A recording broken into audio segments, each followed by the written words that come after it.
The only thing that I have to share today is a story of how I went from having a good plan to try to make something happen in the market.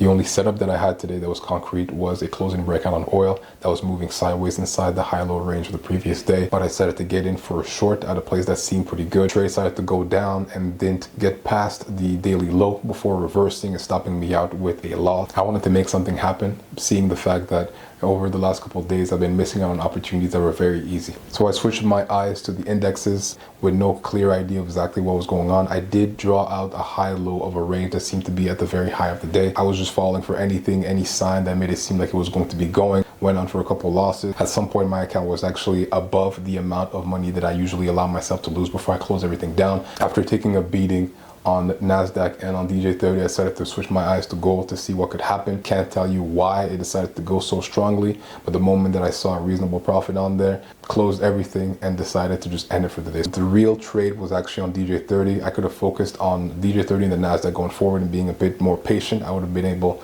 to get into a reasonable trade that would have gone on until the end of the day. I would being fine with the fact that I would maybe not be making any money today would have been the best thing to kind of do. If I'd been a little bit more patient, I most likely would have been able to get an entry here. But instead, I decided to go and waste all my efforts doing things that were completely unrelated to my plan, dig myself into a hole, and no longer have the energy to look for anything else. It is a reminder that it is always an uphill battle when it comes to trading. Even if things are going well for a little bit and you think that you're no longer doing actions that are detrimental to your trading, that you're always a couple choices away from making really bad decisions. Being patient is what usually helps me win over the long run. There's no reason for me to settle for things that are not going to be proper. I finished the day with a loss and I finished the day with a lesson. So for today, that's all I have to share, and I'll see you guys tomorrow.